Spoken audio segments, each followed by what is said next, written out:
दोस्तों, जिस जगह पे हम खड़े हैं वो जगह पे वो लोग रह रहे थे जिनका हमने जो है 2 वीडियो बनाया था कि जो कोई कह रहा था ये बांग्लादेशी हैं, कोई कह रहा था ये रोहिंग्या हैं, लेकिन मुझे जानकारी नहीं कि ये हैं कौन लोग। आप लोगों ने अपने विचार रखे, उसके लिए धन्यवाद आपका। तो यहाँ पे वो लोग रह रहे थे। ये जगह है कर्णप्रयाग में, देवभूमि उत्तराखंड का जनपद चमोली का जो कर्णप्रयाग बाज़ार है। आपको कर्णप्रयाग बाज़ार का दृश्य दिख रहा होगा। ये आपका जो है पोखरी ब्लॉक की तरफ ये सड़क जाता है और ये ठीक इसके ऊपर जो है ये बद्रीनाथ के लिए जो ये मार्ग जाता है। इन पे जो ये भवन बने हुए हैं, लंबी चौड़ी इमारतें लोगों की, उसके ठीक नीचे यहाँ पे इनका जो भी आता है परमानेंट इनका स्थान है। ये एक प्रकार से ये लोग अभी ये आए तो कुछ समय बाद दूसरे लोग आएंगे, तो लगभग इन्हीं का ये स्थान बना हुआ है। उन्होंने हमसे कहा भी कि हम हमेशा हर साल आते हैं, हर साल इस प्रकार से आते हैं जैसे हर साल बद्रीनाथ के कपाट खुलते हैं तो वो भी आते रहते हैं कि अपना सीजन उनका सिस्टम होगा कि कहाँ से कहाँ जाना, कहाँ से कहाँ जाना है। हालांकि मैंने एक पुलिस आरक्षी महोदय थे तो उनको अवगत कराया था, क्योंकि आपने सुना होगा तहसीलदार महोदय ने कहा कि प्रार्थना पत्र लिखिए थाना अध्यक्ष को, कर्णप्रयाग थाना अध्यक्ष महोदय को आप पत्र लिखें और उसके बाद जो है फिर कार्रवाई करेंगे। अब महोदय इस कार्य के लिए पत्र लिखते रहें, तब तक कोई अनहोनी घटना हो जाएगी, तब तक पत्र लिखते रहेंगे। जब उनको दूरभाष के माध्यम से हमने जो है सूचित कर दिया तो उनको लेना चाहिए ना उसमें एक्शन, लेकिन कौन बोलेगा साहब, वो उनकी जो है नीतियां हैं, उसमें हमारे को ज़्यादा हस्तक्षेप नहीं करना है। लेकिन हमने अपने नागरिक कर्तव्यों का निर्वहन किया कि उनका तहसीलदार महोदय के मेरे पास नंबर था, उनको मैंने सूचित कर दिया। तो इसी जगह पे लगभग 1 2 3 4 5 6 7 8 और 9 जगह 9 तंबू इन्होंने ओढ़े रहते हैं। तो आप लगा सकते हैं कि 9 तंबू में कितने लोग, एक तंबू में ज़्यादा नहीं 4 लोग लगा सकते हैं आप। तो 4 का तात्पर्य 36 लोग जो है छोटे बड़े लगा के वो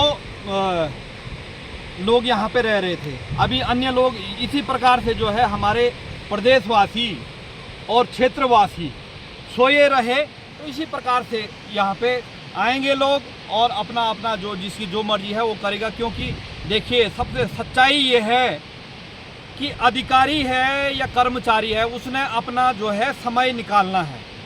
वो जो है ये फालतू की चीज़ों में नहीं पड़ेगा, क्योंकि जब जनता उनको सूचित करेगी, आपने देखा होगा कहीं पे झगड़ा होता है तो पुलिस या कोई सरकारी कर्मचारी एकदम नहीं जाता है। जब उनके पास रिपोर्ट आएगी तब वो उस पर कार्रवाई करेंगे, जो हमारे भारत की नीति है। तो उनके पास जब किसी ने रिपोर्ट ही नहीं किया तो वो क्यों एक्शन लें, क्यों पंगे में पड़े। जनप्रतिनिधि इसलिए नहीं बोलेगा क्योंकि जनप्रतिनिधि का तो कुछ समय बाद ये जो है इनका आधार कार्ड ले दे के बन जाएगा, वोटर कार्ड भी बन जाएगा। बोला भाई फलानी पार्टी ने हमको बसाया है, उसी को जिंदगी भर उसी को वोट देना, जैसा कि वर्तमान में कलकत्ता के अंदर होता है, पश्चिमी बंगाल के अंदर होता है। वो सभी जो बुद्धिजीवी लोग हैं वो जानते हैं इन चीज़ के बारे में कि कलकत्ता के अंदर क्या होता है, कैसे वोटिंग होती है, कैसे क्या होता है। वोटिंग का तात्पर्य जो ले आए जाते हैं इधर उधर से चुनाव के टाइम पे, उनको जो है खूब उनकी आवभगत होती है 10-15 दिन, और उसके बाद उनको बोला चलो जहाँ जहाँ थे वो जाने के लिए भी वाहन नहीं मिलते उनके लिए। लेकिन लाते समय उनको जो है प्रॉपर AC वाला वातानुकूलित वाहन होता है और फिर वोट डालने के बाद उनका जो है अस्तित्व खत्म हो जाता है। तो वही स्थिति यहाँ बन जाएगी यदि हर व्यक्ति जागरूक नहीं हुआ तो। अब आप ये लगाइए, जो सामने ये मकान हैं ये हमेशा उठते होंगे, इनके जहन में ये नहीं आया होगा कि यार यहाँ पे ये कौन लोग बसे हुए हैं। जो भी यहाँ पे दिख रहा है, यहाँ से जो क्षेत्र दिख रहा है इस तरफ का और ऊपर का, क्या इन लोगों ने देखा नहीं होगा। इस वीडियो को बनाने का तात्पर्य ये था कि कई लोग मुझे कह रहे थे कि भाई जी बताना कि वो चले गए हैं यहाँ से, लेकिन भविष्य में कोई बिना परमिशन के, बिना वेरिफिकेशन के यहाँ पे ना आए। आप जागरूक रहें और यदि हमको कभी हम इधर उधर रहते तो हमको सूचित करें, या हमसे पहले पुलिस को भी सूचित कर सकते हैं यदि हमको कोई ज़रूरी नहीं है, लेकिन पुलिस को सूचित करें कि यहाँ पे इस प्रकार के लोग आए हुए हैं। और विडम्बना ये है दोस्तों कि ये पता नहीं कहाँ से लोग आए हुए हैं, इनके लिए कोई कुछ नहीं बोल रहा है। स्थानीय आदमियों की बात कर रहा हूँ मैं, स्थानीय लोगों की।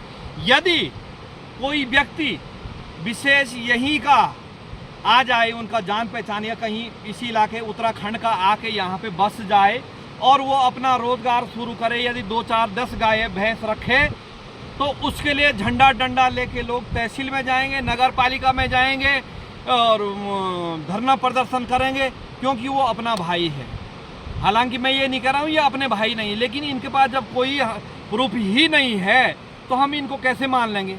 जैसे कई लोग जो है टिप्पणी कर रहे हैं नीचे से कि भाई इनको काम दिलाओ। महोदय, जो इस प्रकार की टिप्पणी कर रहे हैं तो अपना पता दें और मैं इनको अपने खर्चे से आपके घर में काम करवाता हूं। जो घर में आपका साफ सफाई अन्य कार्य होगा, इनको आपके घर में मैं लेके आऊँगा। जो इस प्रकार की टिप्पणी करते हैं, 2-4 लोग थे ऐसे कि इनको यार आप उनको परेशान कर रहे हैं, इनको काम दिलाओ। काम तो हम दिला देंगे, लेकिन आपके घर में कोई अनहोनी घटना कर देंगे, फिर आपको ये चीज़ बुरा लगेगा। ठीक है साहब, जो ये उनके लिए है जो टिप्पणी कर रहे थे कि इनको काम दिलाओ, ये है सो है, जो भी उटंग पटंग की जो बातें होती हैं उस प्रकार का कर रहे थे।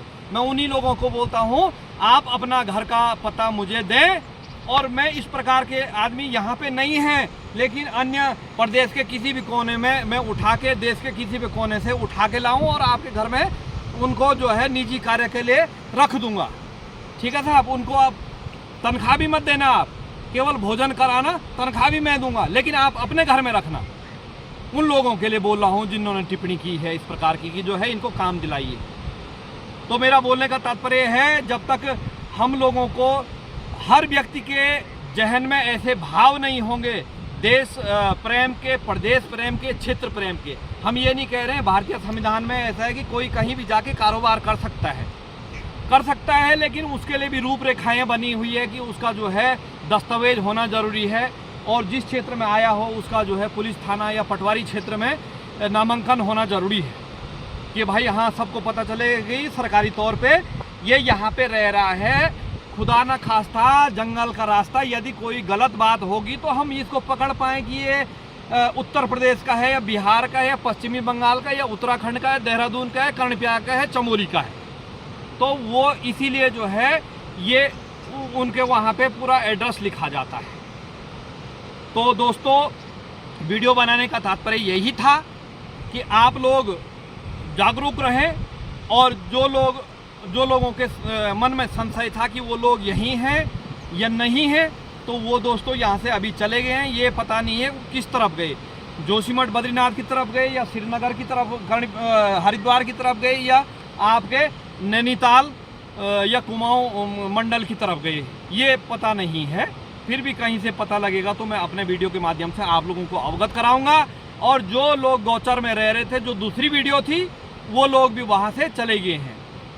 तो हमारा किसी की जाति धर्म रंग भेद को ठेस पहुँचाने हमारा काम नहीं है, ठेस नहीं पहुँचाना है, न किसी मानव जाति को, न हमने किसी को अभद्र बोलना है।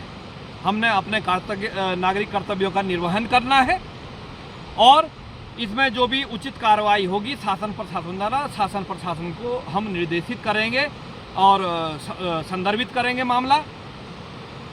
आगे भी जो भी होगा, समाज सेवा के लिए, तन मन धन के लिए मैं तत्पर तैयार हूँ। इन्हीं शब्दों के साथ अपनी वाणी को विराम देता हूँ। हार्दिक धन्यवाद, सादर प्रणाम, जय बद्री विशाल।